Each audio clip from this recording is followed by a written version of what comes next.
Bueno, estamos en la posición 99, ¿no? Si mal no recuerdo.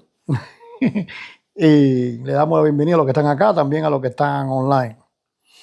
Y el texto auro de la posición está en número, el capítulo 20, y es la famosa historia en que Moisés,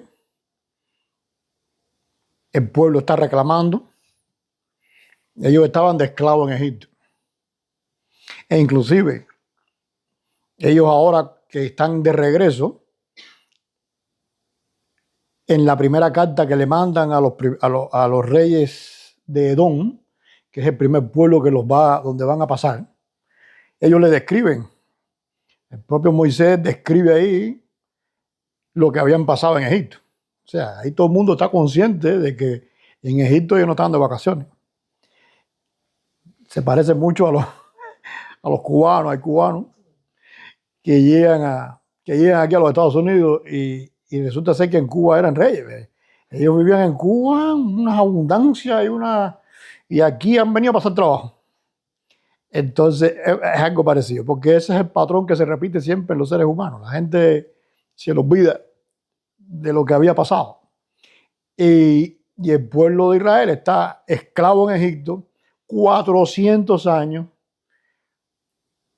Le mataron a los hijos pequeños, porque no te olvides que Moisés nace porque lo ponen en un canasto y se salvó, pero ahí todos los niños que tenían esa edad los mataron.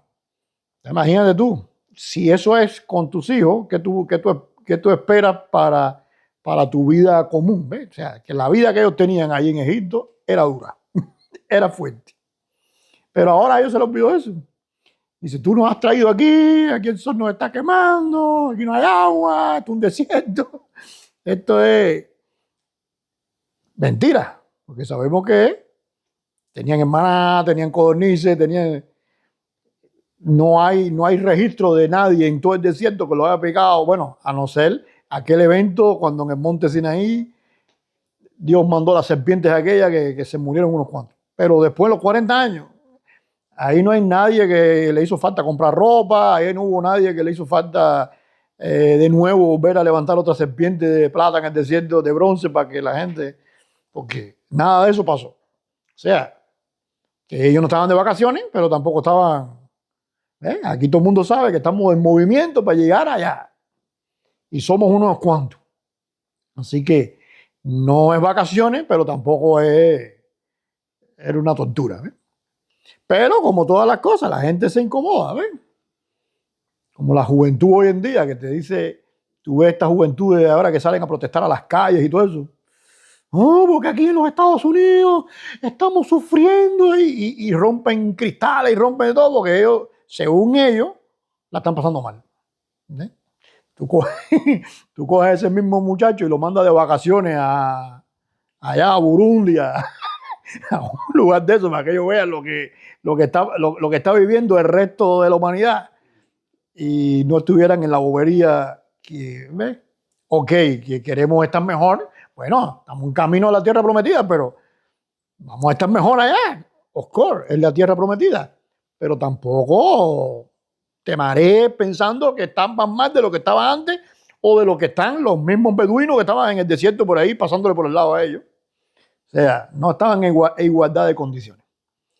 Así que el pueblo, una vez más, porque esto no lo hizo por primera vez, una vez más, vuelve, van con palo, piedra, a donde está Moisés, porque la gente no viene a hablar en son de paz, viene en son de guerra. Van a hablar con Moisés, Moisés así, dice, bueno, ok, voy a hablar con Dios.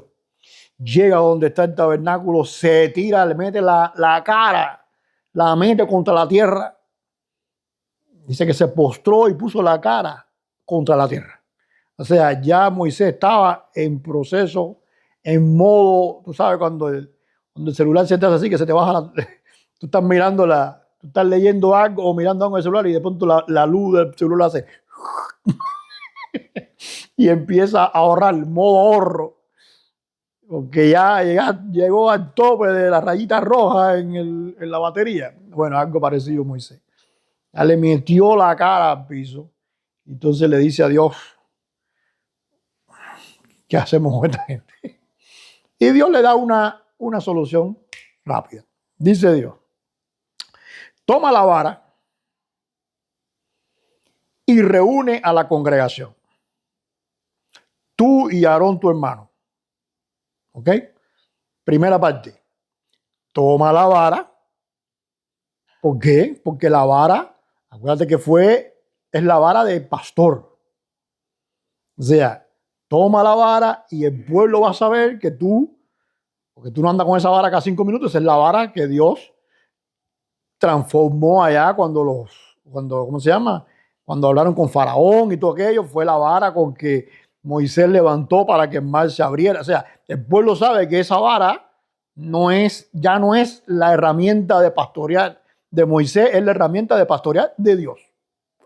Así que entonces dice, coge la vara y llama a la congregación. O sea, el objetivo de la vara, ¿cuál era? Que la congregación entendiera, ustedes están siendo pastoreados, ustedes están siendo llevados, ustedes están siendo movidos. ¿Por quién? Por Dios. ¿Entienden hasta ahí? Coge la vara, reúne a la congregación.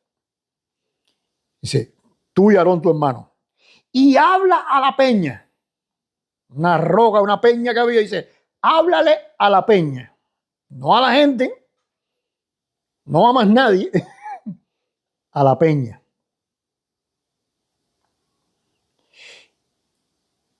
A la vista de ellos. O sea, que ellos vean que tú estás hablando con una piedra. Y ella, ni la vara, ni tú, ni nadie, la peña y ella dará su agua. Un momentico, estamos en el desierto.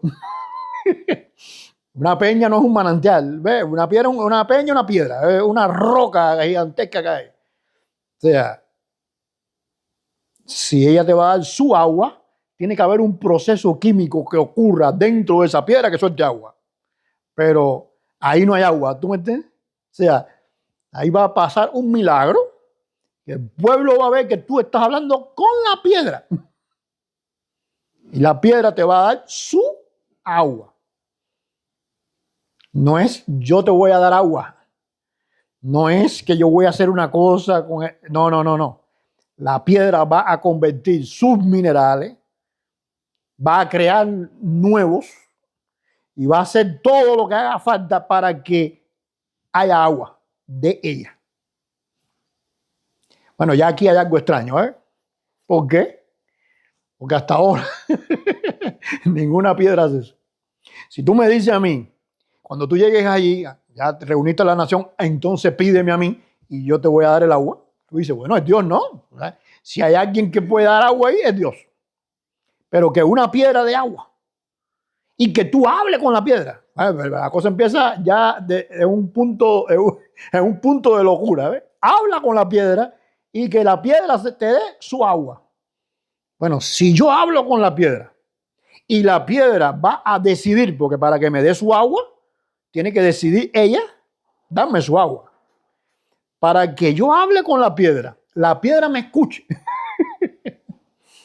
y la piedra decida dar su agua, no hay que ser muy científico para saber que esa piedra no es una piedra. Porque las piedras ni oyen ni deciden y mucho menos producen agua. Así que esta piedra ya te está diciendo que hay algo ahí importante. Llegamos entonces a tiempo después de Jesús.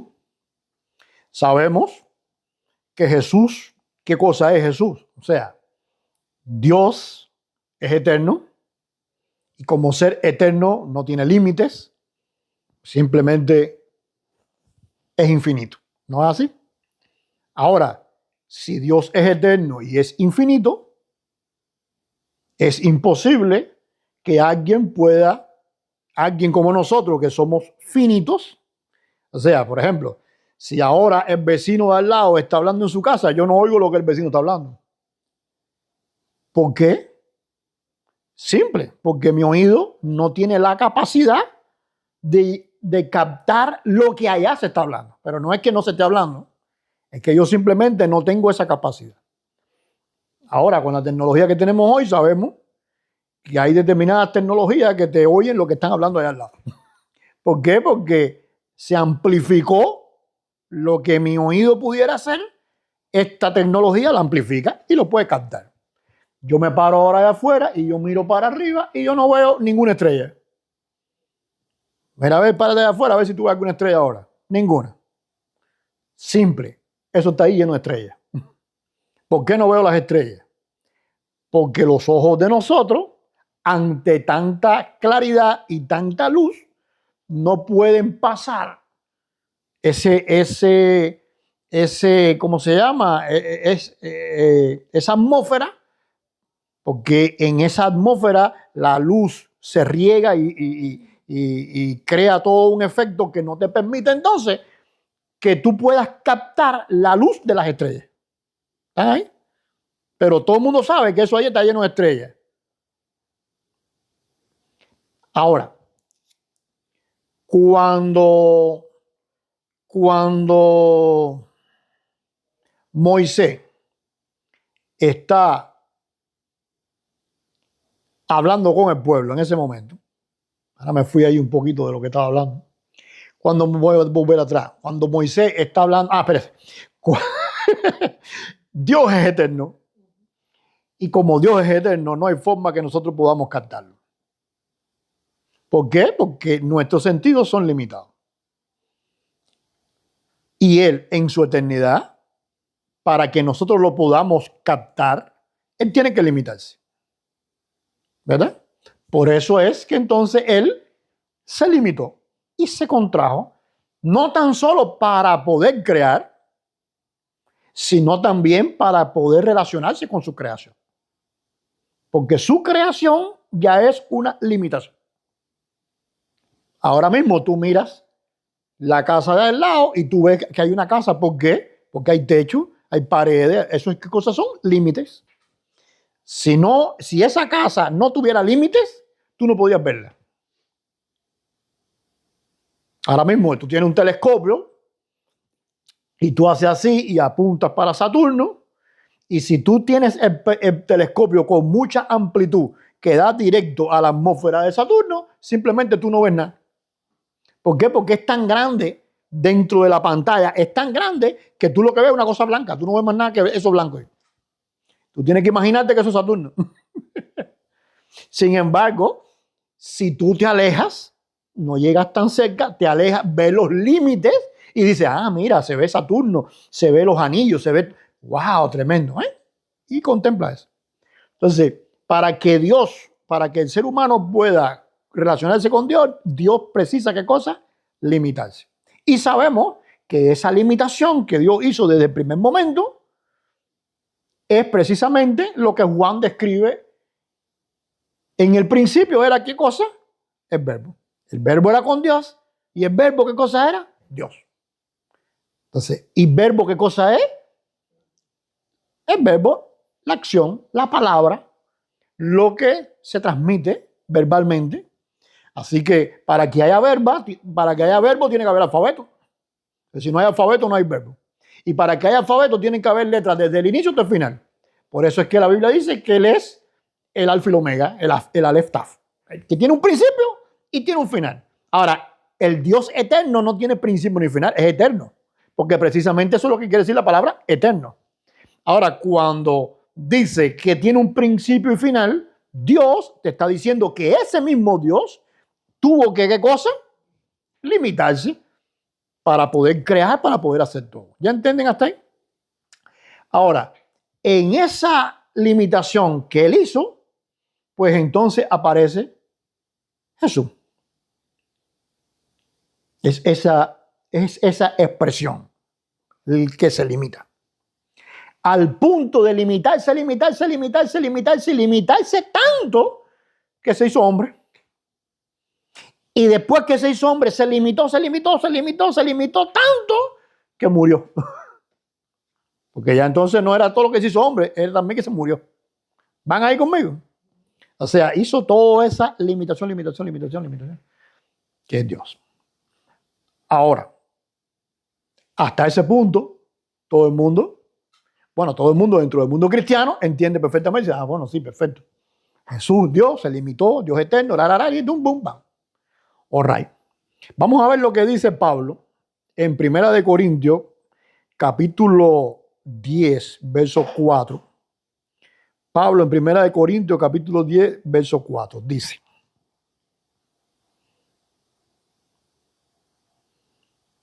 bueno, vamos a empezar del verso 1.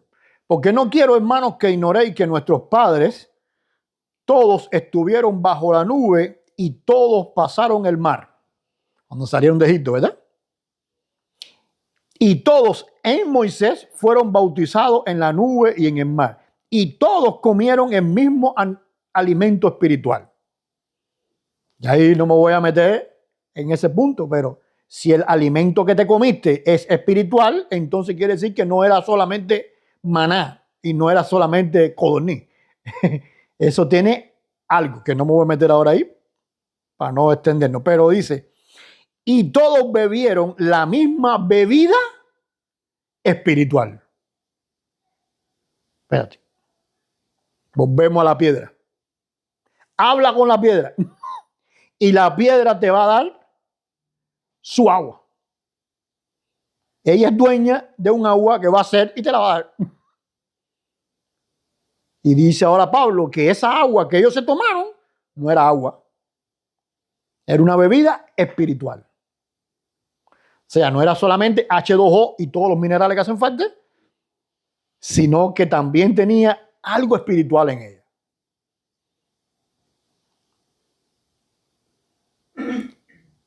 Porque bebían de la roca espiritual que los seguía.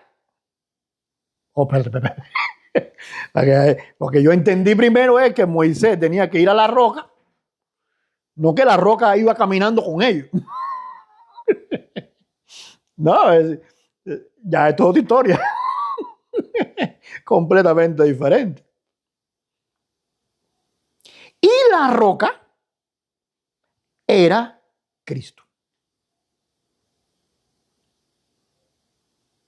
Entonces, ¿con quién va a hablar? Ahí está más claro ni el agua.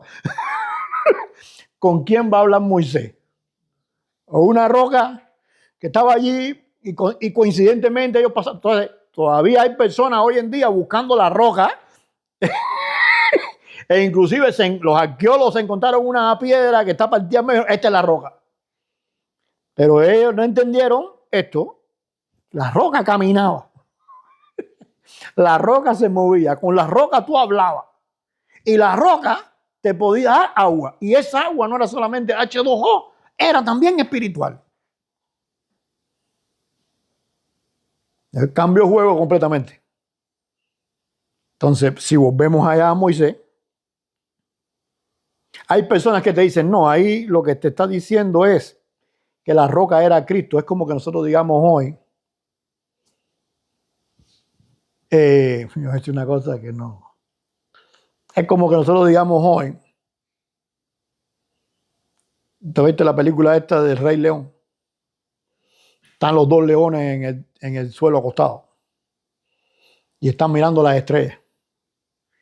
Y dícele uno, no, ¿quiénes son las estrellas? ¿Quiénes son las estrellas? Dice, no, esos son nuestros antepasados. ¿Ah? Entonces, ¿qué cosa es eso?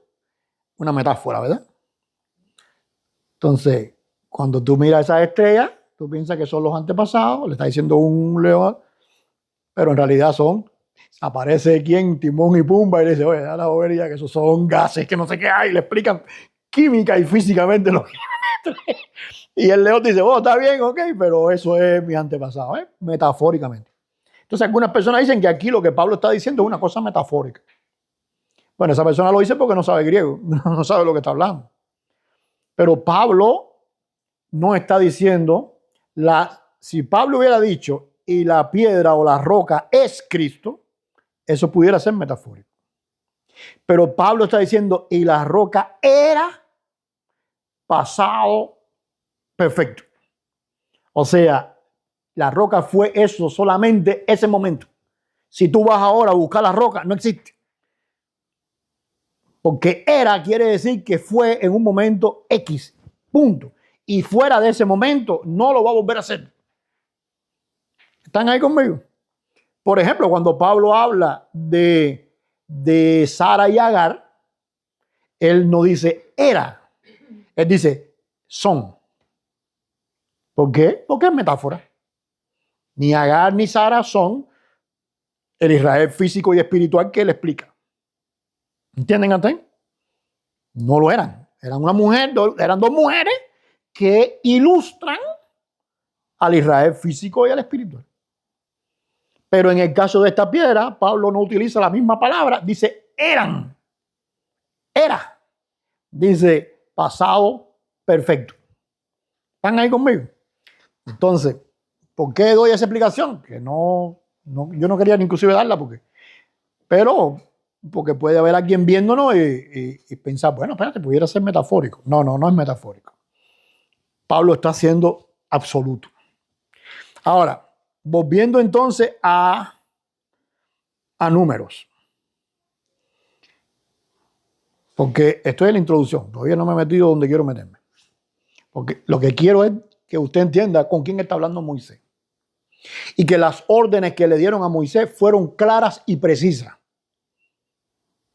Agarra la vara para que el pueblo entonces se convoque en una asamblea, se reúna, cada uno deje lo que están haciendo y se reúnan y miren que tú vas a hablar con la roca que hasta ahora les ha seguido por todo el camino. Y que alguno pudiera preguntarse, bueno, ¿y esa roca qué cosa es? Que se mueve con nosotros. Bueno, esa roca se estaba moviendo con un objetivo, que era este que llegó ahora. Y van a verlo después. Agarra la vara y ve allá. Así que si ahí terminamos la historia, tú dices, wow, perfecto, ¿eh? ¿Quién estuviera en ese momento ahí, no? Ahora dice, sacarás agua de la peña, o sea, agarras el agua que salió de la peña, esa agua la agarras, la sacas y se la das al pueblo. Eso es tu problema. Entonces Moisés tomó la vara de delante del Señor, porque esa vara estaba guardada, no es una vara que él andaba casi 5 minutos con la vara. Todas esas películas que te ponen de Moisés caminando con el pueblo con la vara, eso es falso. La vara estaba guardada. ¿Por qué? Porque la vara era para situaciones como esta. La vara delante del Señor como él le mandó. Y reunieron Moisés y Aarón a la congregación delante de la peña. O sea, ya ahí tú supones que él tiene la vara en la mano, levantó, el pueblo está mirando la vara y se reunió el pueblo ahí, ¿no? Y les dijo, oíd ahora, rebeldes. ¿Qué quiere decir eso? Que Moisés estaba como el celular que te conté. Se fue calentando y entró en corte. Porque él no le dijo, habla con el pueblo. Él le dijo, habla con la roca. ¿Por qué? Porque yo sé, yo te conozco. O sea, Dios dice, la situación en que tú estás es una situación difícil. Yo no te escogí a ti por gusto. Yo te escogí a ti para hacer esto porque es una situación que no todo el mundo podía hacerlo. Yo podía haber escogido a Aarón desde el primer momento y no lo escogí. Te escogí a ti, esperé que tú mataras al ejército, esperé que hicieras todo esto porque quería que eras, o sea, considero que eres tú quien puede hacerlo. Así que mira, no hables con el pueblo. Haz esto. Fíjate que Dios es clarito, agárrala, habla con la roca. No, en ningún momento él dijo, habla con el pueblo. Moisés hizo lo contrario, agarró la vara y lo primero que hizo fue hablar con el pueblo. Y cuando abrió la boca, en vez de abrir la boca para decir, tú no dirías, bueno, va a abrir la boca ahora, lo más probable es que él diga, miren para acá. Bueno, está bien, hasta ahí vamos bien. No, hizo así. Oíd ahora, rebeldes. Dios no dijo eso. Cuando él llegó con el chisme a donde estaba Dios, Dios no le dijo, esta gente son unos. Dios no le habló. ¿Por qué? Porque él no quería añadirle leña al fuego. Así que simplemente Le dijo, hale esto. Moisés ya entonces empezó mal. Os hemos de hacer salir agua de esta peña. Ahora, ¿quién te dijo que tú ibas a dar el agua? Si te dijeron clarito que hablara con la peña, que la peña te iba a dar su agua. Ahora dice él, os hemos de hacer salir agua de esta peña. O sea, ustedes son tan malos que se merecen que salga agua de aquí. Fíjate que Dios no le dijo, no vayas a pensar mal. ¿Por qué? Porque Dios sabe que pudiera estar. Si Moisés piensa eso, no hay problema. El problema no es que tú lo pienses, el problema es decirlo. Dice entonces alzó Moisés su mano y golpeó la peña. ¿Quién es la peña? ¿A quién tú le estás? O sea, el pueblo es el que se merece el palazo, no la peña. Y ahí te está prefigurando lo que Jesús iba a hacer después. O sea, la humanidad es culpable y él iba a morir por la humanidad. Aquí el pueblo es culpable, Moisés también se hace culpable porque ya está desobedeciendo, ya es culpable. Ya está desobedeciendo a Dios, está en la lista de los malos. ¿Y quién termina pagando la culpa de la cosa? El propio Jesús, que es la piedra. Entonces alzó Moisés su mano, golpeó la peña con su vara 2 veces. Ni siquiera una. O sea, recuerden que el número 2, ¿qué quiere decir? Cuando tú haces chavá con 2 velas, ¿qué tú estás diciendo? Estás reafirmando. Bueno, él reafirmó el palacio.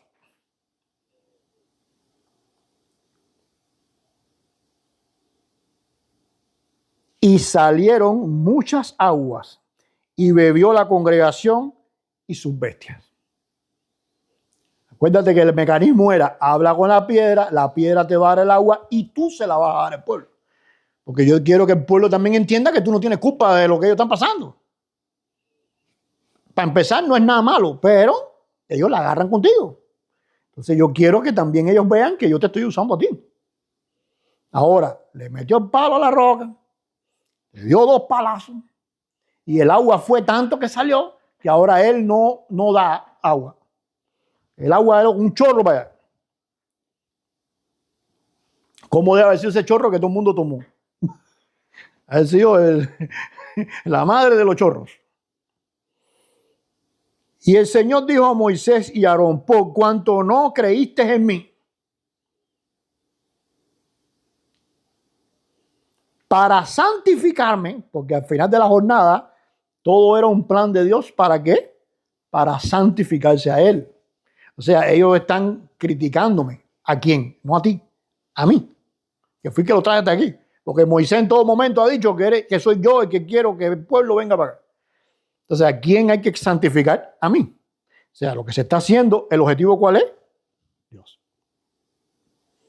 Para santificarme delante de los hijos de Israel, por tanto, no meteréis esta congregación, en la tierra que les he dado. Estas son las aguas de la rencilla. O sea, las aguas eran para bendición, ¿verdad? Y se convirtieron ¿en qué?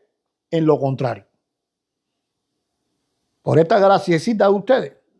Ahora, ninguno, ni tú, ni ellos, van a entrar en la tierra prometida. Si ellos salieron de Egipto con la idea de entrar, nunca entraron. Ni Moisés. Pero bueno, ya cuando tú entiendes, parecía también que Dios es demasiado extremo, por simplemente darle con el palo a la roca y haberle gritado a esta gente. No, espérate un momentico. Es que eso no es una roca cualquiera. Cuando tú entiendes quién es la roca y cómo la roca se movía con él y cómo la roca, entonces tú dices, bueno, espérate un momentico. Realmente, si Jesús estuviera ahí sentado y no la roca, ¿lo crucifican? Igualito. Estas son las aguas de la rencilla por las cuales contendieron los hijos de Israel con el Señor. Y él, mira cómo termina la cosa, se santificó. ¿Qué quiere decir? Que al final de la jornada, aunque no fue en el proceso que él había dicho inicialmente, al final de la jornada, siempre Dios sale ganando. Porque al final de la jornada ellos se dieron cuenta que el agua, si no es Dios, no hay agua. Y es más, no tan solo si no hay Dios, no hay agua. No van a entrar a la tierra prometida. No, pero todavía yo me muevo bien, yo estoy fuerte todavía. No vas a entrar. ¿Por qué? Porque Dios sabe lo que les espera cuando entren allá. Después de este capítulo es guerra. Guerra, guerra, guerra, guerra, guerra. Entonces, imagínate tú, si esta nación, si esta gente está en la tontería esa, ¿tú crees que se pueden llegar y conquistar ese territorio? De pueblos que sacrificaban a los niños y los mataban y se los comían. Y como en esa tontería tú vas a llegar allí a ese lugar. Te van a comer. Ahora, toda esta introducción es porque quiero caer en el tema de lo que llevó a Moisés a hacer eso. ¿Qué cosa fue lo que le calentó los motores?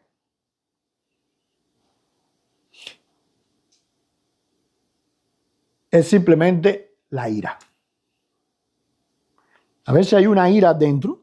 ¿No te has fijado que a veces como que tú te levantas un día con ira y otro día no? ¿No te has fijado eso? A veces como que tú relajas. te pueden dar con la vara a ti que tú estás relajado, pero hay otros días que tú estás un poquito agresivo. ¿No te has fijado? Y hay días que tú no estás agresivo y parece que vas a terminar lo perfecto y de buena primera alguien te saca de tu confort. ¿Por qué ocurre eso en el ser humano? ¿Por qué ocurrió eso en Moisés? Si se supone que Moisés, dice la Biblia, dice el propio texto enseña que Moisés era manso. O sea, si había alguien que no tenía por qué, pues nunca lo había hecho, hacer eso que hizo, era Moisés, que su expediente hasta ese momento era de un tipo relajado, un tipo tranquilo. Le hacían, como diríamos hoy en el argot psicológico, era como se llama, era flemático. Pasaba y él relajado.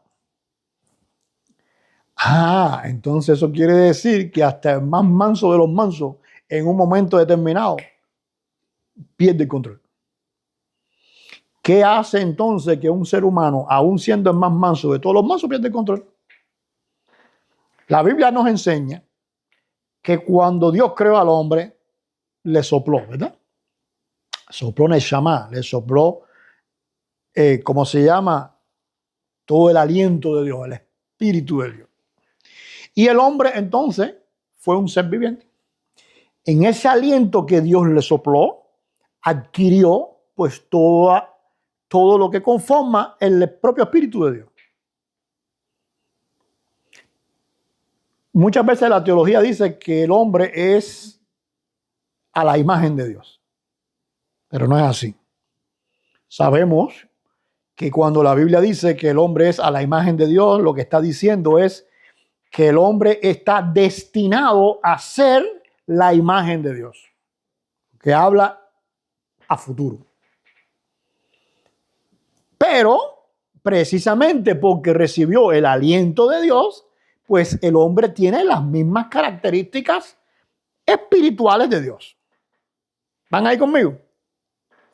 O sea, que nosotros tenemos las mismas características de Dios espirituales. Tenemos, por ejemplo, sabiduría, tenemos inteligencia, tenemos, ¿cómo se llama?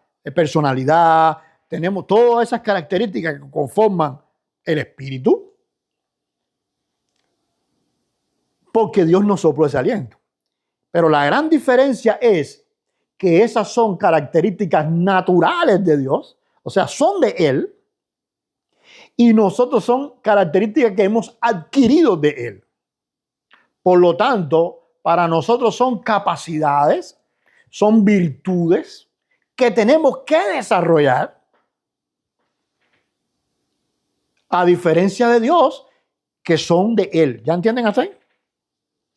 Por eso es que el hombre, entonces, Dios lo llama a su imagen, a que llegue a alcanzar su imagen. ¿Qué quiere decir? Ya tú tienes todas estas características, pero tienes que trabajar en ellas para que adquieras mi imagen. Este es mi patrón. ¿Quién es el patrón de conducta? Jesús. Este es el patrón al que tú tienes que parecerse. Cuando tú te mires en un espejo, ¿a quién tienes que parecerte? Es a este al que tienes que parecerte. ¿Entienden hasta ahí? Que es carne y hueso igual que tú y tiene espíritu igual que tú. ¿Entienden hasta ahí? Entonces, el hombre está llamado por Dios a parecerse a Él porque tiene las características espirituales que Dios le puso en Él. ¿Qué pasa? Que esas características que nosotros tenemos de Dios se puede decir que son una especie de libros, cada una. ¿Por qué? Porque en cada una de esas características nosotros podemos hacer muchas cosas. Ahora mismo tienes la inteligencia. Bueno, con inteligencia tú puedes hacer muchas cosas. Lo mismo te puede hacer matemático, físico, químico. Puedes hacer muchas cosas. Puede ser, como dice Efraín, puede ser hasta un alcohol.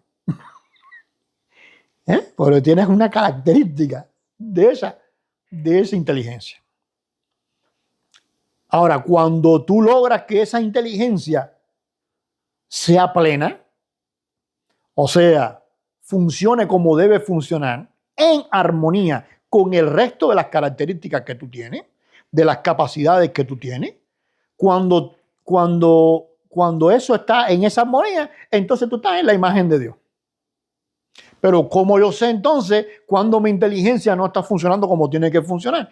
¿Cómo yo sé entonces cuando alguna de mis características no funciona como tiene que funcionar? Simple, porque Dios te ha dado una ley para que tú actúes y funcione y camines, pero también te ha dado un modelo que es el Mesías para que tú mires en ese modelo cómo debes comportarte en la vida. Y empiezas a balancear todas esas características. ¿Van ahí conmigo? Ahora, dentro de esas características, hay una de las características que es el juicio. Que es lo que te hace a ti, eso mismo que decíamos al principio, verle límite a las cosas o ponerle límite a las cosas. O sea, ahora tú llegas, ahora nosotros estamos aquí en casa de Julito y estamos disfrutando la bienvenida que nos da Julito y todo lo que es Julito, todo eso. Pero nosotros tenemos que entender que esta es la casa de ¿quién? De Julito. Y aunque Julito no nos ponga límite, él no nos pone límite porque espera que nosotros mismos pongamos determinados límites. ¿Ves? Entonces, si por ejemplo yo en mi casa me comporto de una manera, cuando estoy en casa de Julito, aun cuando él me ha dicho, esta es tu casa. Pero esta es tu casa porque él espera que en mi libertad y en mi juicio yo ponga límites en mi modo de actuar. ¿Entienden hasta ahí? Porque si yo empiezo a funcionar en casa de Julito como yo funciono en mi casa, llega un momento que Julito me dice, oye, espérate un momentico. A esta casa no vengas más. ¿No es así? Porque me pone entonces los límites que yo no puse. Eso es el juicio. Entonces, una persona puede tener un juicio malo o puede tener un juicio bueno. Tú tienes un juicio malo, por ejemplo, cuando funcionas desbalanceadamente, y tienes un juicio bueno cuando funciona como funciona Dios. Ahora mismo, Dios le dijo al pueblo, no van a entrar ni tú ni nadie a la tierra prometida. ¿Qué hizo Dios? Un juicio. Moisés también hizo un juicio. Ustedes rebeldes, palo. ¿Cuál es el problema? Que empezaste con el rebelde de ellos, que es verdad, pero Dios te dijo que no lo hiciera. ¿Por qué? Porque Dios sabe que no te vas a poder contener después y vas a terminar dañando a quien no tienes que dañar. ¿Y a quién terminó dándole el palo? A la roca. ¿Entienden hasta ahí? Entonces, hay un juicio que es bueno, que es cuando el juicio de Dios, cuando tú imitas el juicio de Dios. Y hay un juicio que es malo, que es cuando tú desbalanceas ese juicio, ya sea porque te faltó o ya sea porque te pasaste. Porque hay dos formas de ser malo. O no llegando o pasándote. ¿Van ahí conmigo? Hay personas que dicen, no, yo soy bueno, y no se dan cuenta que en la característica que ellos están diciendo de ser bueno, lo que se pasan. Pero si tú eres demasiado bueno, ya no me sirve. Y si no eres lo suficiente bueno, pues tampoco sirve. Entonces, ¿cuál es el punto medio de ser bueno? Dios. Yo tengo entonces que parecerme a quién? A Dios. ¿Y cuál es la imagen que Él me pone? El Mesías. Así que entonces, en mi juicio, yo puedo ser o demasiado, ¿cómo se llama? Que pongo demasiado límite, o puedo ser una persona que no tengo límite. Cualquiera de las dos es mala. ¿Cuáles son los límites que debo poner entonces? Guíate por Dios. Para eso te dio una ley, para eso te dio todos unos mandamientos, para eso te puso un orden y para eso te puso una persona que hiciera eso, para que tú te guiaras por esa persona. Vaya, ¿qué más tú quieres? Y encima de eso, cuando nacemos de nuevo, nos da su Espíritu Santo. Vaya, mira todo lo que nos dio para ayudarnos a ¿qué? A equilibrar. Y no ser ni poco ni mucho. Vamos a ver una explicación que da Pablo. Vamos a buscar ahí en Efesios capítulo 4.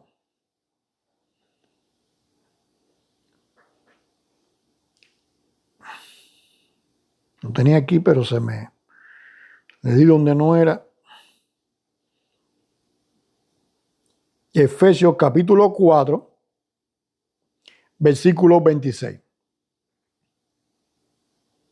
Donde Pablo va a hablar de la ira. ¿Por qué? Porque la ira es precisamente cuando ese juicio no tiene límite. O sea, cuando tú quitaste los límites de ese juicio, tú te estás, disculpen, cuando tú le pones demasiados límites a eso, tú estás actuando fuera del balance. Y estás actuando en esos límites a punto de darle con un palo a quien tenga que darle. ¿Por qué? Porque perdiste. Te fuiste más allá de eso. Ya sea por corto o por largo. Dice Pablo, airaos, pero no pequéis. Entonces quiere decir que puede haber ira, claro, porque si la ira es parte del juicio, o sea, si es equilibrada, si tiene las bases de los límites que debe tener, tu ira nunca va a ser desmedida. Dios le dijo al pueblo, no van a entrar ni ustedes ni Moisés. Ahora, Dios no le dijo, no van a entrar ustedes, ni va a entrar Moisés, ni van a entrar los ratones que hay aquí. ¿No? ¿Por qué? Porque Dios precisamente le está enseñando eso. Y como le está enseñando eso y fue bien claro cuando les habló, pues entonces Él va a poner una sentencia. ¿Basado en qué cosa? En el juicio que Él hace. Dice Pablo, airaos pero no pequéis. O sea, ahí está poniendo qué cosa, que hay dos caminos. Todos nos airamos. Pero tenemos que tratar de qué cosa, de no pecar. Entonces hay un camino que pudiéramos decir que es el camino de la ira, bueno, y el camino de la ira, malo. La gente dice, pero ¿cómo la ira va a ser malo si Jesús sacó el látigo y le dio a los cambistas y regó las mesas? Y dice que tenía ira. Pero esa es una ira equilibrada. ¿Sobre qué base? Sobre la base de un límite en un juicio que Él hace de las situaciones. Correcto. Dice entonces, airaos, pero no pequéis. No se ponga el sol sobre vuestro enojo. Cuando ahora si tú te paras allá afuera y tú miras para el sol, ¿qué te pasa? Te quedas ciego. Entonces cuando la ira te hace que tú te quedes ciego, ahí mismo, la ira está mal. Ya esa es una ira que está desbalanceada completamente. Ya cuando tú no puedes pensar, cuando tú actúas así, ¡bla!, como actuó Moisés. Moisés dice al pueblo, ahí empezó ¿cómo se llama? Ahí él llegó con el 10%, ¿cómo se llama? Con la línea roja del celular. Oye, rebelde. Y ahí mismo cuando dijo rebelde, ¿qué le pasó a la línea roja? Se acabó. O sea, el celular le hizo clink y agarró la vara y le metió 2 varazos. ¿La vara para qué cosa era? En un momento Dios le dijo, toca con la vara, pásale la vara a la piedra suavecito. Y no dijo eso. Dijo, la vara es para la congregación, para que tú la llames. La piedra habla. Relájate. Y él le habló a la congregación y le dio con la vara a la piedra. ¿Por qué? Porque cuando el sol se te pone, tú no ves. Entonces actúa, ahora tú miras para arriba, ves el sol y te quedas mirando el sol y te quedaste en blanco. Y vienes caminando para acá y como tú vienes, chocando, tú no ves. Entonces lo que ibas a hacer ya no lo puedo hacer. Se viró, se cambió el cuadro.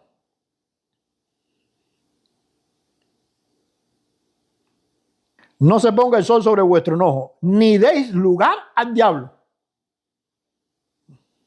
Porque el diablo va a ver entonces la oportunidad. ¿Entiendes? ¿Para qué? Para a partir de ahí actuar. Así que entonces tenemos que el ser humano tiene en esa capacidad de juicio la posibilidad de parecerse a Dios o no parecerse. Moisés tenía la posibilidad de hacer exactamente lo que Dios le decía y cuando Dios lo sentencia, que le dice, por cuanto no creíste en mí. ¿Qué no creíste? Lo que te dije que tenías que hacer. O sea, si tú hubieras creído en mí, tú hubieras utilizado la vara para el pueblo y hubieras hablado a la piedra. Pero como tú no creíste en mí, hiciste lo contrario de lo que yo te dije. La ceguera te lleva a eso. El desequilibrio en tu juicio. Pero eso tú lo puedes exportar a todas las áreas de la vida. Toda esa imagen, todo ese parecido que tenemos con Dios y que Él nos llama a su imagen, nosotros lo podemos simplemente utilizar para mal o utilizar para bien. La gente dice, bueno, si Dios es tan bueno, ¿por qué ocurren tantas cosas malas? Ahí está la respuesta hoy. Si Dios es tan bueno, ¿por qué Moisés le metió con el palo a la piedra? Por lo mismo que esta humanidad se comporta de la forma en que se comporta. No es porque Dios es malo, es porque nosotros, en vez de hacer lo que tenemos que hacer, hacemos lo que no tenemos que hacer. Y cuando hacemos lo que no tenemos que hacer, como decía Wilson, no es que no pase nada, es que va a pasar lo contrario a lo que tenía que haber pasado. Porque lo contrario, ¿qué cosa era? Que Moisés agarrara el agua y ¿tú te imaginas aquella gente bebiendo de la mano a Moisés después que querían arrancarle la cabeza? O sea, Dios había planificado aquello. Ahora, ¿qué pasó? Ahora Dios tenía que glorificarse y santificarse ante el pueblo de otra manera. No de la manera que él le dijo a Moisés que le hiciera. ¿De qué manera se santificó? Simple, aquí no va a entrar nadie allá. O sea, ustedes quieren entender que soy yo el rey del pueblo y no Moisés. Simple, no va a entrar nadie. Y ahora le va a quedar clarito que él es el que manda. Y Dios lo que quería era simplemente que Moisés y Aarón les sirvieran el agua a ellos como siervos que eran del pueblo. Y el pueblo se diera cuenta que al final de la jornada no había nadie humano que quisiera más a la nación que el propio Moisés. Porque acuérdate que Moisés salió en la historia cuando mató a un egipcio Y dice la Biblia que mató al egipcio porque vio que el egipcio estaba dañando, atacando a uno de sus hermanos. ¿Qué hermano de qué? De nación, de pueblo. Moisés siempre supo que él era hebreo. Lo que pasa es que se crió en la Casa Blanca, ¿ves? Se crió, ¿cómo se llama? En West Palm Beach, en Mar-a-Lago, ¿ves? Se crió en la Alcurnia. Pero él siempre sabía que él era del pueblo. ¿Y qué pasó entonces? Mató al hombre. ¿Por qué? Él podía perfectamente no haberse metido en ningún problema. Simple. El tipo está dando palo aquí y yo hago así y miro para las pirámides y miro para allá. Oh, tú sabes cómo habían cosas que ver ahí en Egipto. Y hace así, mira para allá y no pasa nada. Pero él amaba a su nación. Así que entonces, ¿cómo tú vas a pensar que él lo metió en el desierto para matarlo? O para hacerlo pasar trabajo. Si él está pasando trabajo desde que aceptó su identidad hebrea y se fue por el pueblo. Entonces, hay que ser muy descabellado para eso. Así que lo que quería hoy era poner esa carta sobre la mesa. O sea, tenemos la misma esencia de Dios porque Él nos la regaló, nos las dio. Y por eso es que no somos ni gallinas, ni caballos, ni gatos. Porque los gatos, los gallinos son seres con vida, pero nosotros tenemos la de Dios, que es diferente. El único problema está en que como esa es la vida de Dios y Él nos las puso a nosotros, pues entonces nosotros tenemos que desarrollarla. ¿Cómo la desarrollamos? En primer lugar, conectándonos con Dios. Porque el pecado nos separó de Dios, nos alejó. Estamos desconectados y ahí no hay solución, y ahí no hay arreglo. Entonces, lo primero que tenemos que hacer, ¿qué cosa es? Conectarnos con Dios. Y lo segundo es trabajar para que todo nuestro ser, nuestro espíritu, se parezca, funcione, se equilibre, se balancee para andar como Él, para vivir como Él, para expresarnos como Él, para alcanzar entonces la meta para la cual Él nos regaló esa Neshama. ¿Para qué nos las dio? Para que tuviéramos la imagen de Él, para que nos pareciéramos a Él. Porque si vamos a vivir eternamente con Él, tenemos que parecernos a Él. Si no, no vamos a poder vivir con Él. ¿Entienden? O sea, todo el mundo quiere al final de la vida irse con Dios. Pero tenemos que entender que de la misma forma que tú no puedes vivir ¿cómo se llama esto? En un hogar donde tú eres anacrónico, no hay ningún vínculo, no hablas el idioma, no tienes ningún gusto igual, no tienes nada igual, hablas diferente, comes diferente, todo lo que haces es diferente. ¿Cómo tú vives en ese hogar? Imposible. Hay personas que por menos, hay matrimonios que por menos que eso se divorcian. ¿Entiendes? Entonces, imagínate tú, si tú vas a vivir eternamente con Dios, tienes que desarrollar eso a lo que Dios quiere que tú llegues. Amén. Bendiciones entonces para todos.